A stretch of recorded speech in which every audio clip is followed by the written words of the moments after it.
good morning, good afternoon, good evening, depending on your time zone, wherever you might be watching me this moment. Yes, this is the evening review on subject matters.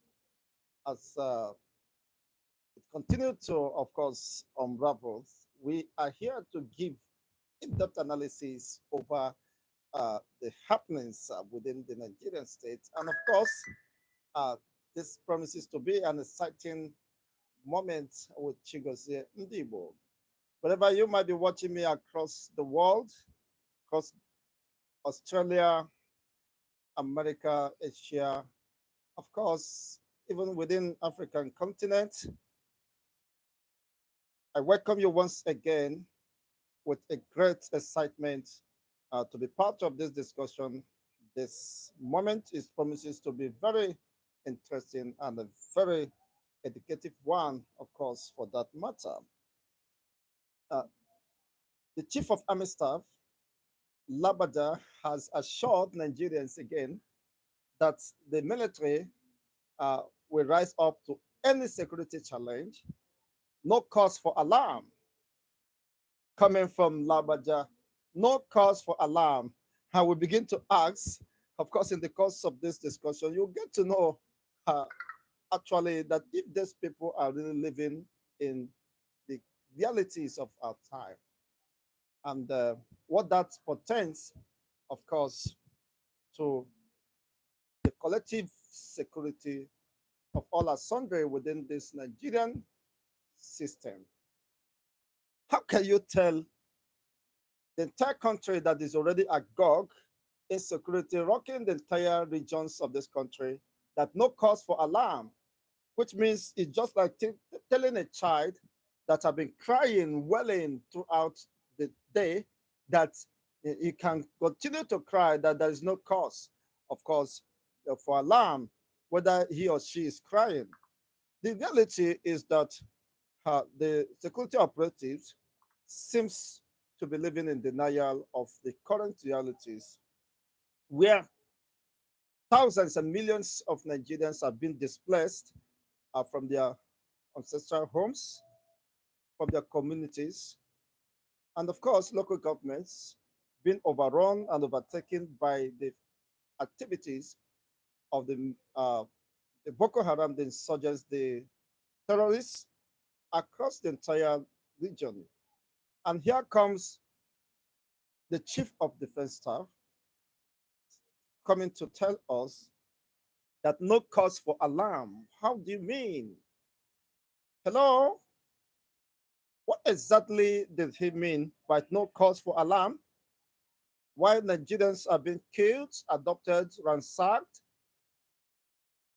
blasted on daily basis?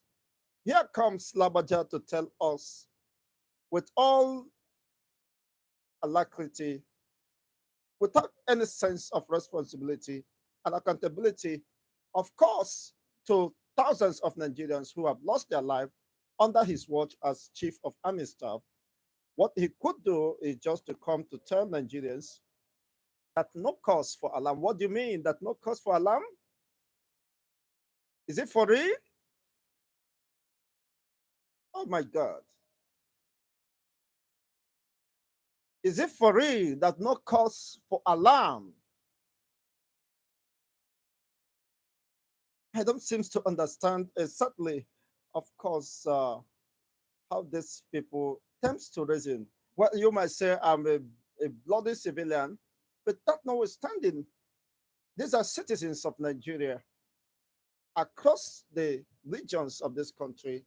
There is pandemonium, there is crisis, which even the devil himself cannot deny. And if the chief security of the state or the chief of army staff could come to tell Nigerians no cause for alarm, which means we should hold him responsible for the death of Nigerians, for the kidnap, of course, for the adoption of Nigerians across the nations of the across the regions of this Nigeria. People have been adopted and killed on daily basis, paying ransom. Farmers can't go to farm, and you have the guts to tell Nigerians no cause for alarm.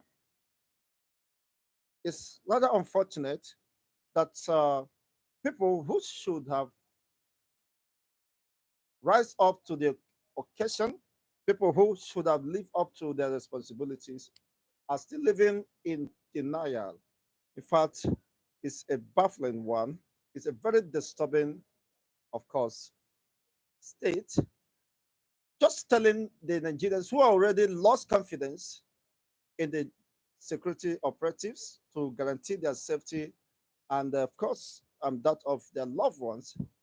Now, coming to tell the nation that no cause for alarm is a way of mocking the entire populace of this country who have become victim of this cruelty, victim of victimization, victim of adoption, victim of cruelty the world over. I mean, the entire region of this country. There was a woman, of course, was it last year or so?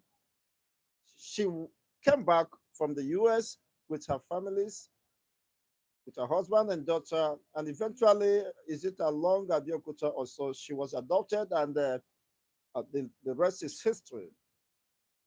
She lived with such trauma and have made up her mind that even at death, she will not come back to Nigeria.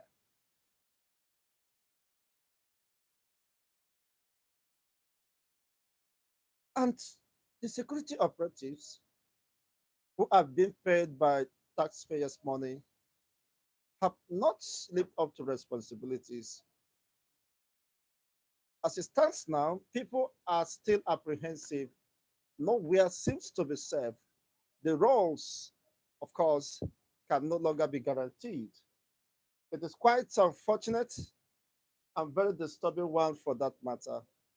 And you can see for real, the news breaking every morning with very sad experiences, very sad and psychologically traumatizing informations across the regions of this country. It's not palatable. You hardly could hear any good breaking news within the Nigerian state ever since about a decade now or more. It's just about killing, invasion, raiding, kidnapping, and what have you. And here comes the chief of defense staff telling the entire world there is no cause for alarm. How do you mean? For real? If there is no cause for alarm, why are the Fulanese militias ravaging, invading some communities unchecked? Why are those hiding under the cover of Islamic jihadists terrorizing their own people? Even the northern ethnic nationalities have been threatened. Their existence has been threatened, just like the Islamic State of West African province, the Boko Harams, recruiting more people, of course, to join their cell. And here comes the chief of defense staff, the chief of army staff saying that there's no cause for alarm. Well, it is quite unfortunate for people like us who have seen and heard some news, even some breaking news in national dailies, where adoptions of people is still going on. In fact, it's been sometimes reported the extent of devastation, the extent of damage that is going on within the Nigerian state. It will leave you battered, shattered, and of course traumatized if sometimes you hear this the kind of extent of damage being done to humanity. Why should he have told us to believe him that no cause for alarm? So that is fundamental issues that we must address this moment. Can the people, of course, repose their confidence in the security operatives? Can they believe they can be their safety can be guaranteed under the watch of Lagbaja, who has briefed, of course, have made this statement there is no cause for alarm. How do he mean? And of course, what are the modalities to he has put in place to protect life and properties across the regions of this country that is already volatile in terms of the state of the nation and, of course, security wise. People are apprehensive and it's quite disturbing. Why has the killings in Zamfara, Castina, of course, Borno State, Niger State, even Sokoto is not left out. And Kogi here, Benue, Plateau is already, of course, deserted. I mean, and here comes the chief of army staff telling us that there is no cause for alarm.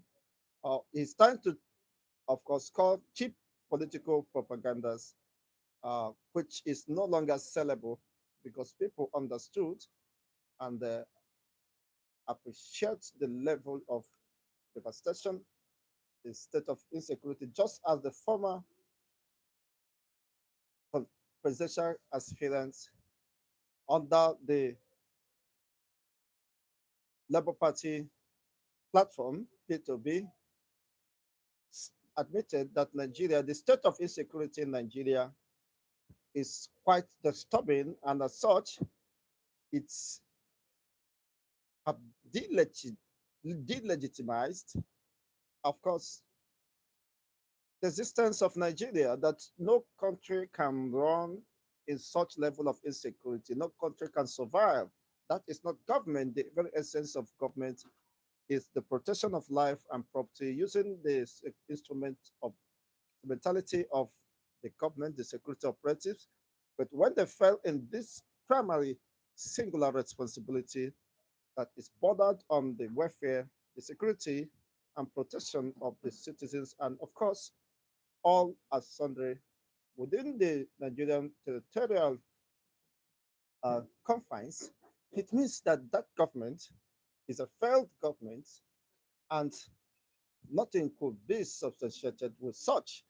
So for the Labaja to come to tell Nigerians, it could be a sign of mockery or sense of irresponsibility has been perceived by many because people knew, of course, that the security, including the military, could no longer guarantee the safety of the people. And there have been this dichotomy or disparity between different security bodies or operatives. That seems not to be in synergy.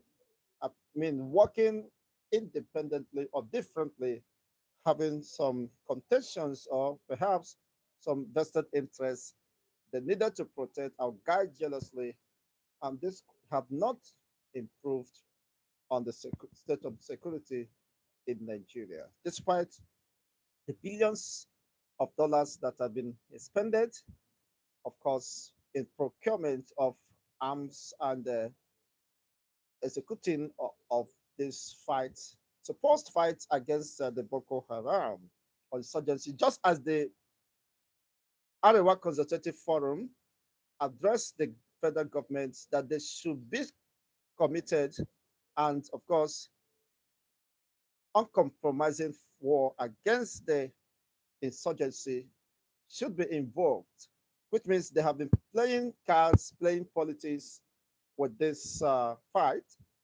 because the word uncompromising war means that to some extent or greater extent, it's been perceived that there is some compromise, of course, going on even within the military.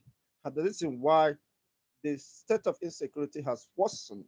We've seen cases where some persons or military personnel were caught, of course, relinquishing their arms, their uniforms to the bandits and other militias in exchange for money because of recent they have complained that their take home is no longer uh, sustainable, that they need a review in the salaries or remuneration, of course, which I do agree with them, and that has impacted negatively to their commitment, their boosting of their moral. Of course, most of them have been demoralized, and this is where we are today.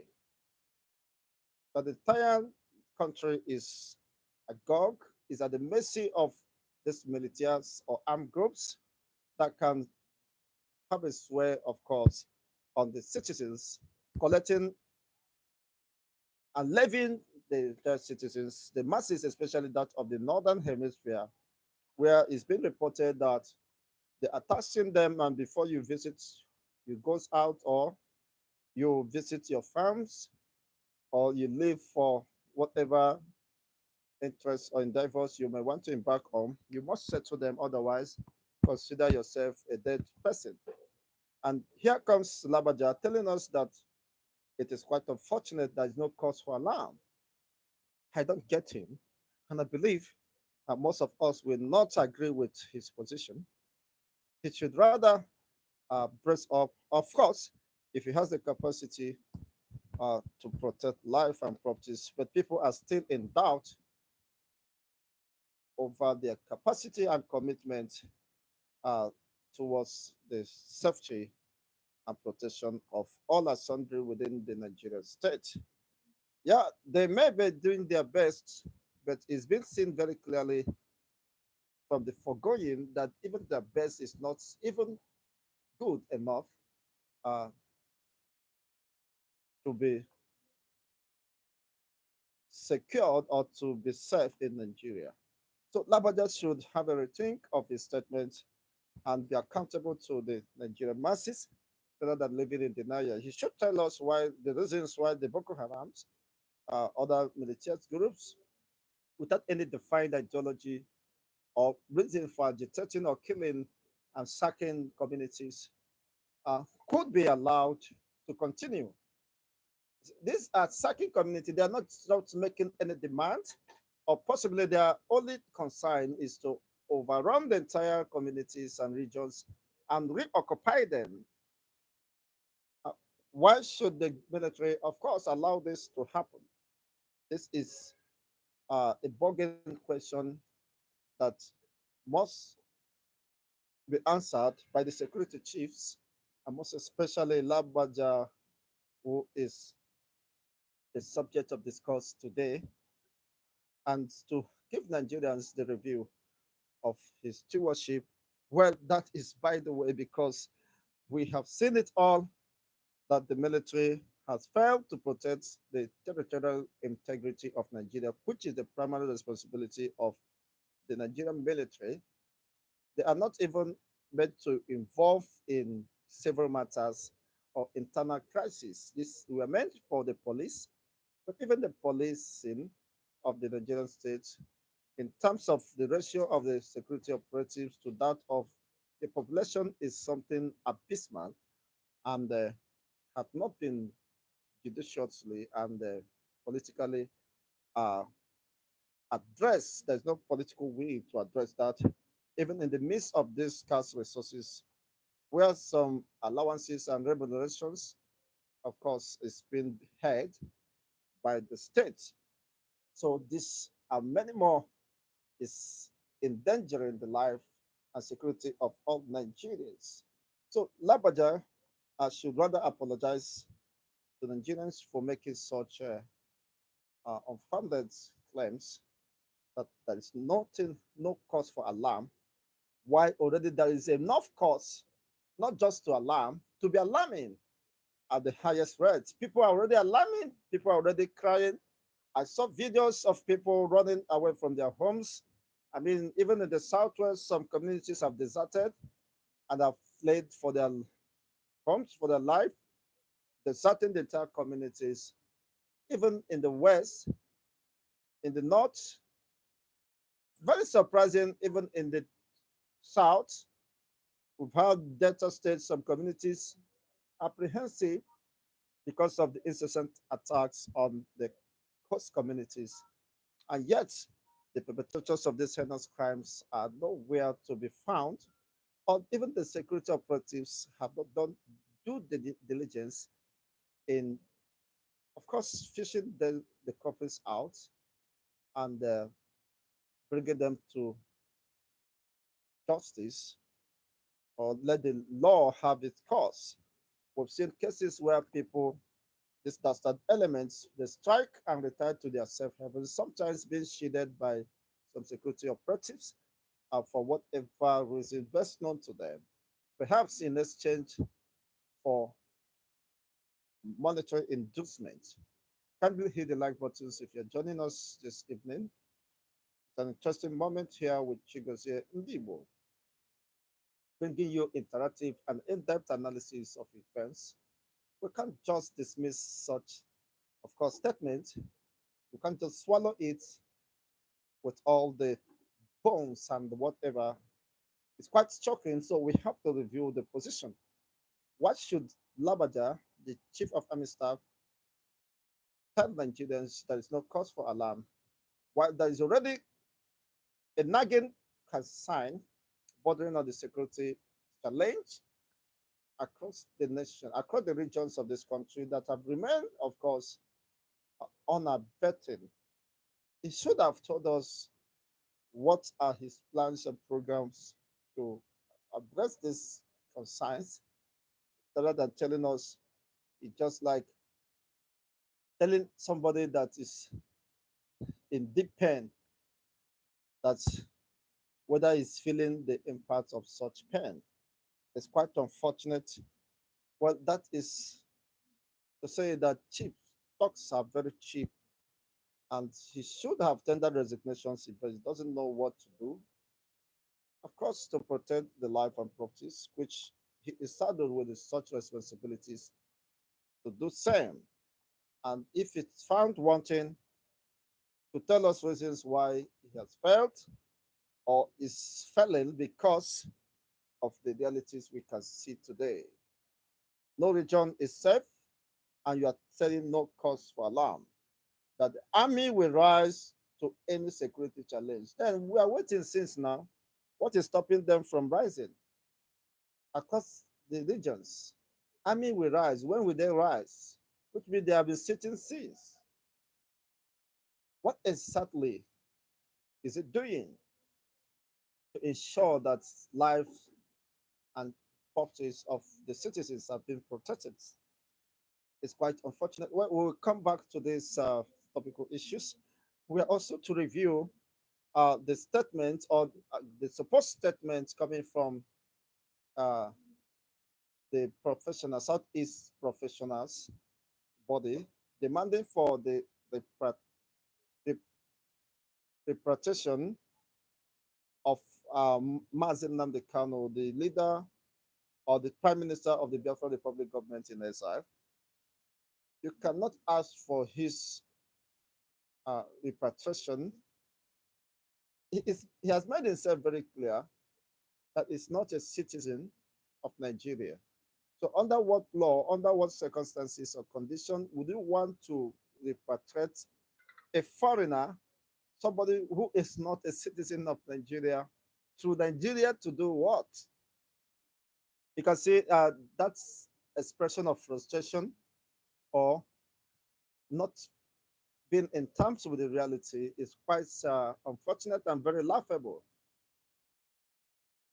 In 2022, I guess, not April 2022, Mazi Simon Ekpa publicly denounced the citizenship of Nigeria and, of course, went further to tell the symbol of nationality, which is the passport, and denounced publicly that he's no longer uh, having any ties with the Nigerian state.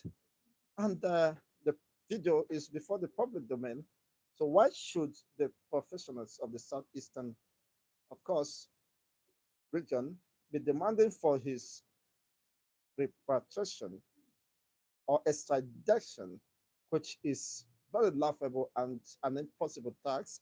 Because if it were possible, the Nigerian government would have pressurized or would have had their way, and of course, uh, the governors within the southeastern region would have paved their way through, even if it means lobbying uh, the governments of Finland or Finnish government, of course, which I believe they will not accept because they have history, of course, of freedom when they fought for their independence, for their freedom, with one of the most world powers, the USSR, and they got their independence, of course, very brutal one.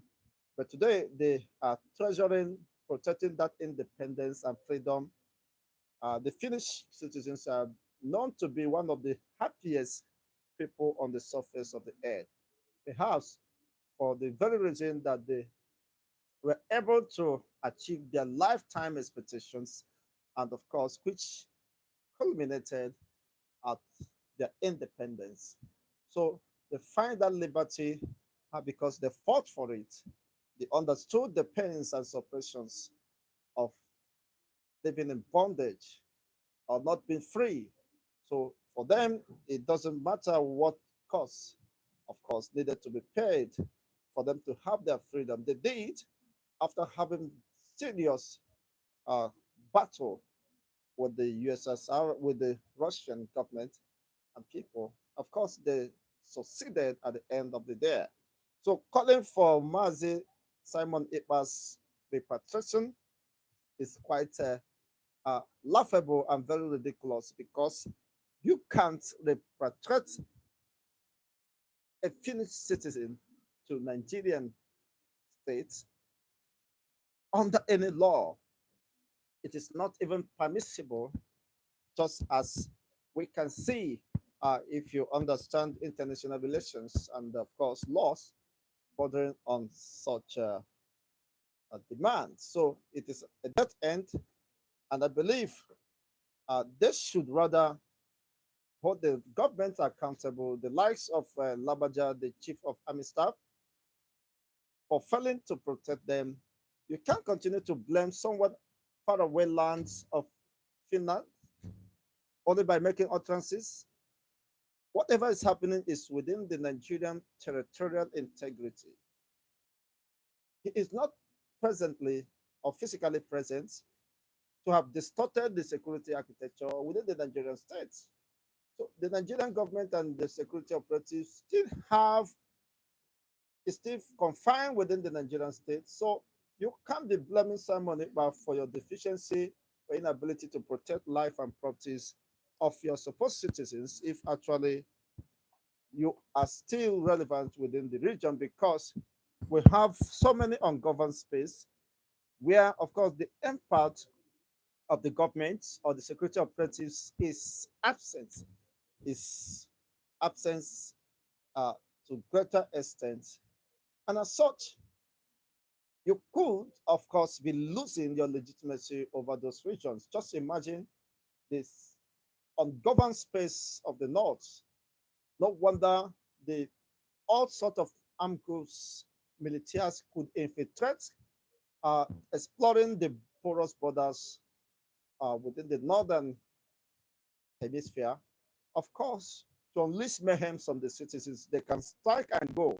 It is gathered that the north has more than ungoverned space or space, porous borders of more than 1,000 or close to 2,000, and yet it's been ungoverned.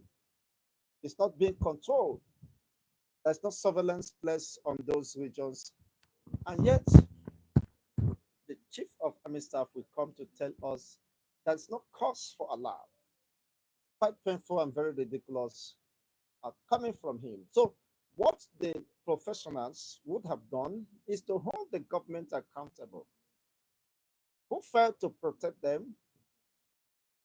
Who felt in the primary responsibility to protect life and properties of the citizens and address such problems, fundamental issues that have remained a nagging national concern, which have, of course, resulted to the breakdown of law and order. So, if the government has the political will and commitment to ensure that the right things are being done, as people have been calling for the release of the leader of the indigenous people of Biafra, will restore peace and tranquility within the eastern region. But some, of course, it fell on deaf ears. People don't understand that that would have been the lasting solution, of course, to the myriads of problems bedeviling Nigeria. Perhaps those who are interested in the insecurity in this region and who are benefiting from that, perhaps are the governors, of course, cashing out the security votes. You understand what that means?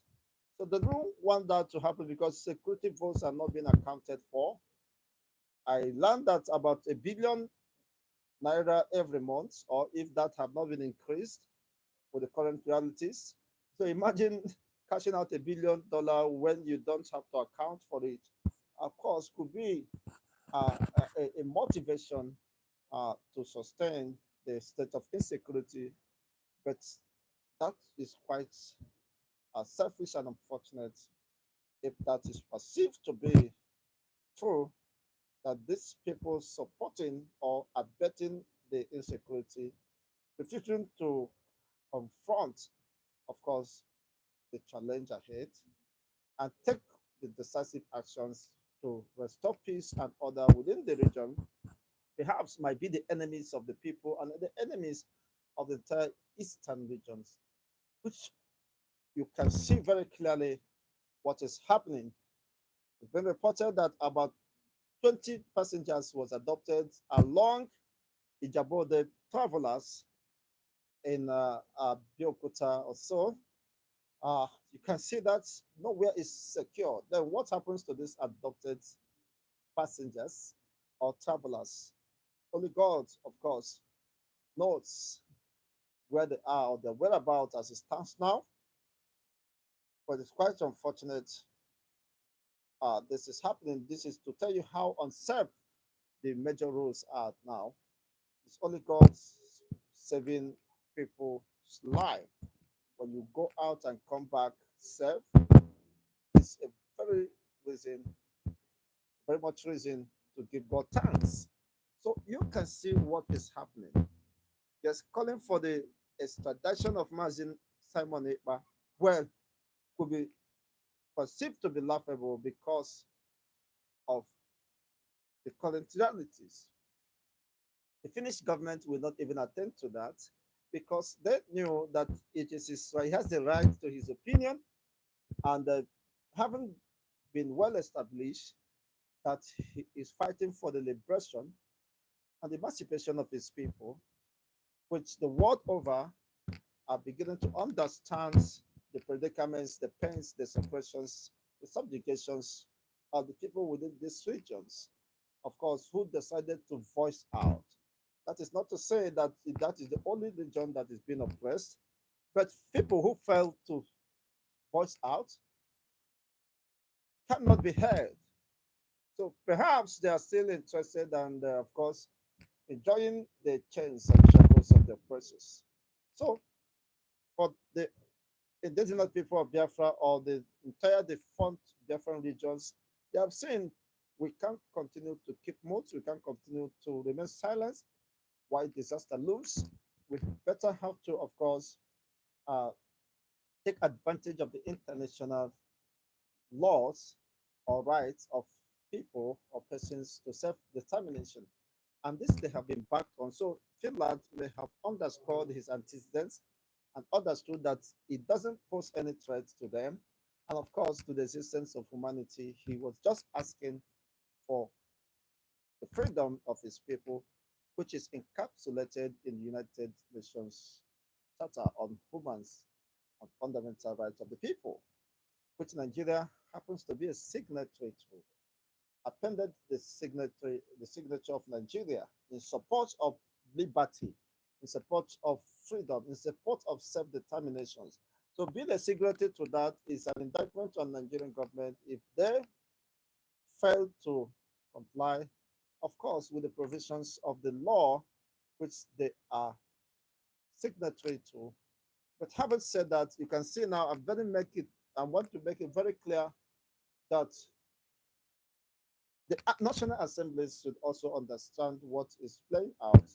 That it's a dead end, just like Abaribe, Senator Abaribe also said of most recent that he spoke with the representative of Finnish government, which happens to be United Nations representative in Nigeria. Uh, of course, about the Mazi Simon Ekpa's case, the answer he got was very shocking and surprising to him that it behoves, of course, on the both governments to play alongside with the diplomatic established laws guiding such oppressions. That Simon Ekpa has the right to express himself, being a Finnish government where rules of law and the fundamental rights of the people is being respected and upheld. So you can understand for those professionals are hiding under any edges to demand for the repatriation of Nigerian government. Mazen Namdekan, Simon Ekpa is not the one blocking you on your way to your work. Yes, he may have his people who believe in the same cause with him and who are head bent of getting their freedom and liberty at all costs. I haven't seen that the diplomatic approach seems to have been frustrated after the extraordinary rendition of the leader of the indigenous people of Biafra that have remained under the incarceration, of course, the DSS dungeon up to now. Well, we anticipate that any moment from now, he will walk out a free man. But that notwithstanding, that leads to the grievance of those who supported him. Prior to this time, Mazen Namdekan believed in diplomatic engagement and, of course, calling the attention of international communities on the perceived injustice, intimidation, harassment being meted on his own people down in the east. But to no avail, all these things seems to be falling on deaf ears. After his extraordinary rendition, I believe Nigeria may have understood that Mazen Namdekan is quite innocent. He's a peace-loving person because he does not want the life of any Biafran because he said repeatedly and consistently that he is fighting to protect lives of the Biafrans or the old default region, Eastern region, and not to take lives. We have, of course, made it very public, discouraging any people that may want to indulge in act of criminality that may cause pain or the life of the citizens. I heard him very loud and clear in one of his videos then. He instructed the parents to instruct and, of course, advise their wives or children that anyone caught causing mayhem to Nigerian or Biafran citizens will be dealt with mercilessly. That nobody should attack banks and other institutions, of course, because it has a direct impact on the masses. But unfortunately, for Nigeria, his extraordinary rendition was plotted and executed and implemented, thinking that after that, everything will be silenced about the Biafran struggle, not understanding that even Ojukwu would not have stopped the Biafran agitation because what he just did, he has opportunity and privilege to have led, of course, the people as he could. But when after his demise, some reason that perhaps that would be the end of Biafra. This he said, of course, that the spirit of Biafra cannot be destroyed, and the realities is what we are seeing here. So you can see now that the Biafran struggle is not just about Mazen Namdekan. After his extraordinary rendition, he was confined within the DSS dungeon, but the spirit of Biafra is at liberty. Of course, it's spreading like wildfire. I mean, baptizing so many, of course, of them. You can see there are millions of Mazen Namdekan and Simon Ekpa who has been baptized with this same spirit. It's an ideology, as I would want to say, is a spirit that cannot die.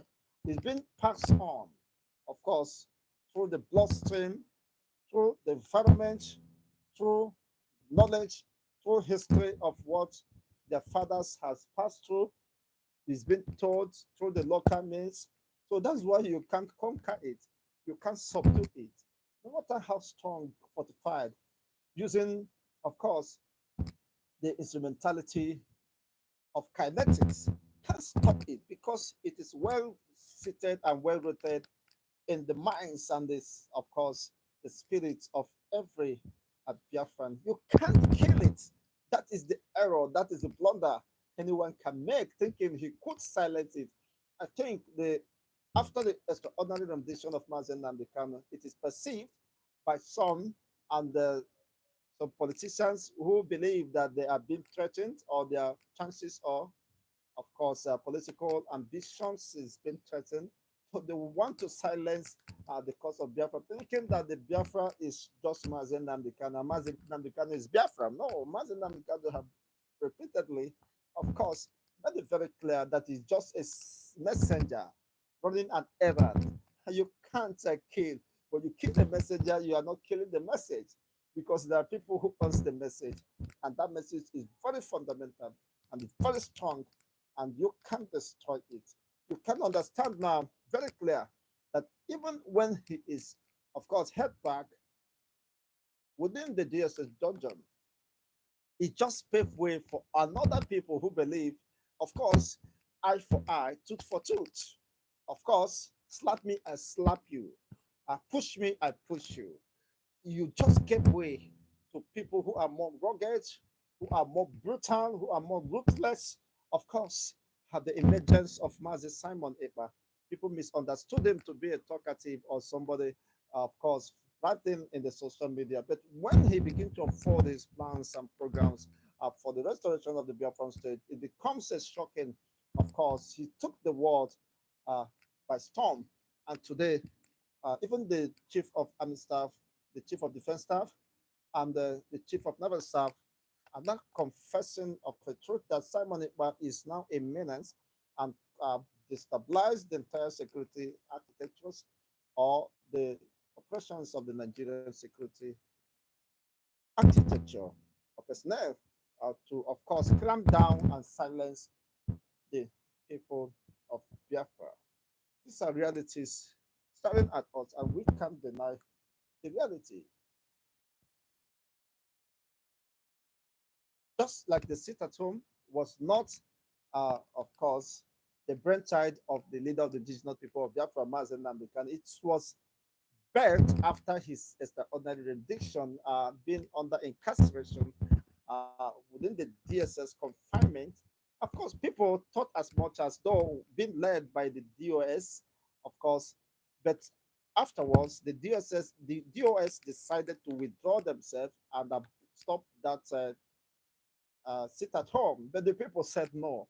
The spirit is very much alive. We have been waiting for this ample opportunity to express solidarity with the leader of the indigenous people of Biafra and to express our grievances and dissatisfaction over his extraordinary rendition and the affronts of infringement on his fundamental rights of movement and, of course, of freedom. And, of course, this has remained consistent. The tempo has been sustained long ago, even several calls by the DOS. Of course, at the point, the DOS, which happens to be the next ranking officers of the IPOP movement after the leader of the indigenous people of Biafra, they are the one to step in, of course, to take directives and give directives to their followers. But unfortunately, they remain relevant or irrelevant at that point. They could not stop the people from going on or embarking on the sit at home. And the reality is now they have lost their grip and over the type uh, populace of the Biafrans, even in home and in diaspora.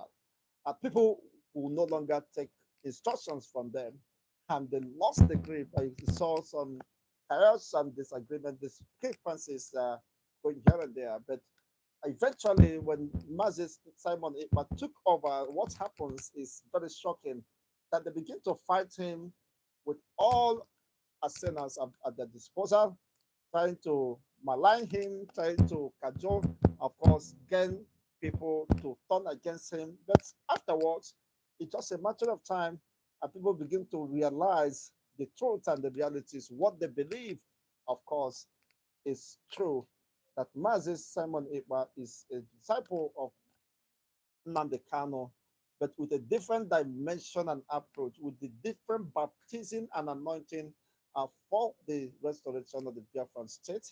He was baptized in the spirit of Woto Woto, as he rightly affirms that he is a prophet of Woto Woto. He doesn't take it. Of course, if you need war, he gives you war. If you need shooting, he gives you shooting. If you need bombing, he is very much ready for that. He said that even if it becomes possible for him to turn into a beast to get Biafra, he will do that. It was a shocking, of course, statement as far as I'm concerned. That reveals the extent of his commitment and resilience towards the pursuit of freedom, not just for himself, for the entire population of the first Biafrans, as he has maintained that he is not just fighting Biafran cause or the cause of freedom for the rich, for the politically exposed persons, but for the majority of the masses oppressed and subjugated. To this end, he has maintained his composure, however odious and exacerbating any situation. You can see it rightly being defined. And what people thought he would give up, he's taking another strategy and dimension, taking people aback. Of course, even the DOS, who doesn't know his next step. As he rightly said, he will be the end of Nigeria. People misunderstood or underestimated such statements, but with the course of times, of course, the security operative begin to see that this man is a very serious challenge. It's a nightmare to the existence of Nigeria and being supported by some international heavyweights. Of course, as he rightly said, of Moses, that he is just a face of the Biafran struggle. There are people more mightier and bigger, more powerful than him, which cannot be subdued. You don't even know them, let alone to fight them. What does that mean? Of course, there is a very serious concerns here. And people should not live in denial when the chief of army staff is saying there's no cause for alarm. Maybe he have not, of course, appreciated the extent of trouble that is buying time to happen. Just a disaster waiting to be unleashed. So it's quite fascinating if anyone would want to live in denial at this time. You all know it. After his extraordinary rendition, Mazen American, people thought, oh, it is over. But never knew that it is paving way for another devastation, another more rugged and ruthless entities to spring up. Of course, when the DOS could not control the ESN, somehow was sabotaged or compromised according to information before the public domain. And Simon Ekpa stepped in, uh, calling up the Biafran Defense Force, the Black Marines in charge of the naval coastal regions, and of course, protecting the Bakassi Peninsula as not to blockade any in, invasion that may come from the Cameroonian or perhaps Nigerian militaries to overrun the entire Biafran force. Of course, he also come up with the Biafran Defense Force and the Biafran Liberation Army and many other armed groups, which is not well defined, but they still believe in the same cause which he believed and stood for. They are demanding that if it means war, they can go to war.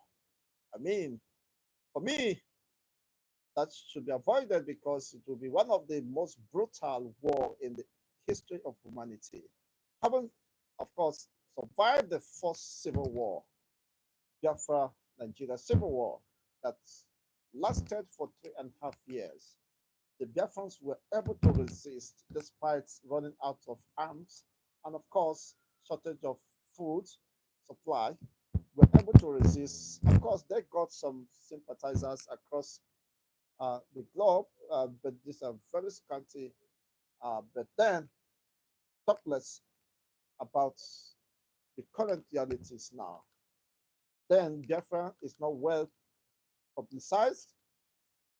International communities don't really understand what exactly is happening within it. Some could just have discovered too late, and when they wanted to support the Biafran struggle, eventually uh, a victor, a no victor, and no vanquish was declared, and that ended up, of course, the brutal and genocidal war that lasted for close to 4 years or 3.5 years, where over 3 million children were starved to death. They suffered all manner of malnutrition, kwashiorkor deficiency, and eventually they died.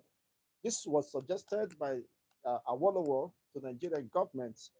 Awolowo, of course, was responsible for the death of these children who died under starvation. It's a war crime, but nevertheless, history have it, of course, well written boldly in the sand of time.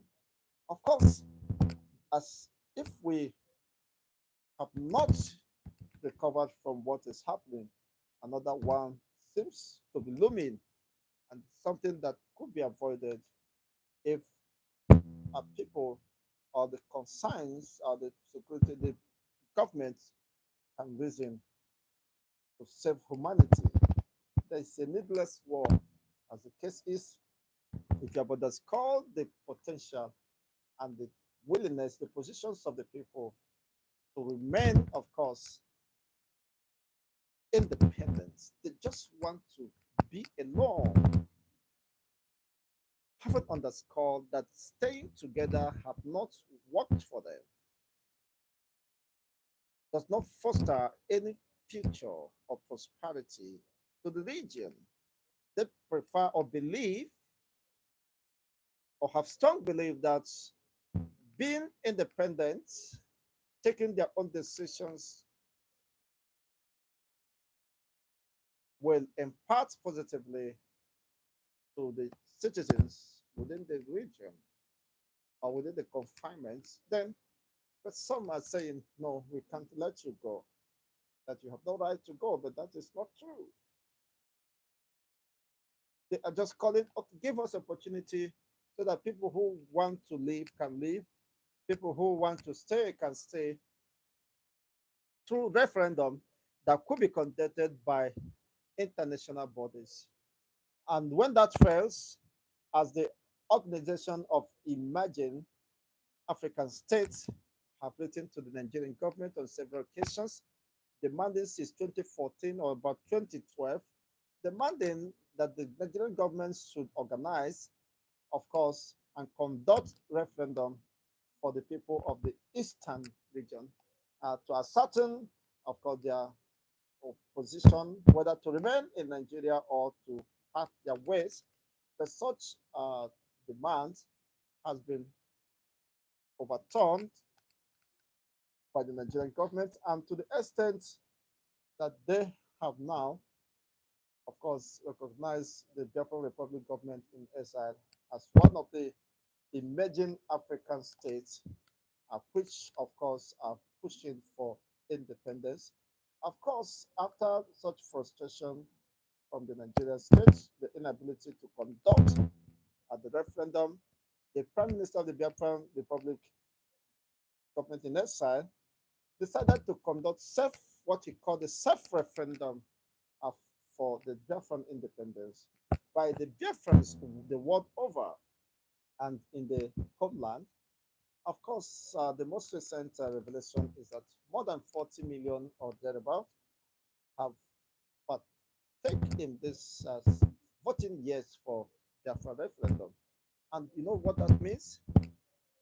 Sent a very shocking signal or wave to the fabric of Nigerian existence that these people are gathering weights and beating every strategy by the Nigerian government and those concerned to frustrate that effort. But today is a reality, and for the public domain are being carried by some Nigerian national dailies that the self-referendum is a success. And of course, the next phase is almost going, but we still have to know, of course, the information regarding that, which is a public uh, document. Whenever it is out, we will get to discuss in details what the next line of action could be. And of course, it's a reality today. So, having stressed this point now, you can understand that if the Labaja can tell you no cause for alarm, then that implies there is serious cause for alarm. They tell you don't fear. You know that you must fear more because uh, to an average Nigerian, when you are told, stay here by the security operatives, you better find your way out because of the lack of confidence that have been fast eroded within the Nigerian populace over the security state of affairs within the Nigerian states. You can agree with me, of course, uh, having underscored these points, we now appreciate the state of affairs and where we are, where we are going to, and what lies ahead. It's more important because if this today is not secured, what can guarantee the secured future is unknown. Thank you once again for being part of this. Okay, Kano Emirate totals have increased and there is pandemonium, and we hope, of course, by July 4th, the court might be ruling whatever decision regarding that. These are pandemoniums and building up. We hope that we'll get out of this in no distant time. Thank you for being part of this brief discussion today. Wishing you the best of the rest of the day. For those who already is in the night, good night from here. God bless. We'll see you again. Of course, God willing, tomorrow morning to continue the in-depth analysis. At first, wishing you for thank you for commenting. Though I may not be able to read these comments here, but later, of course, we'll review them and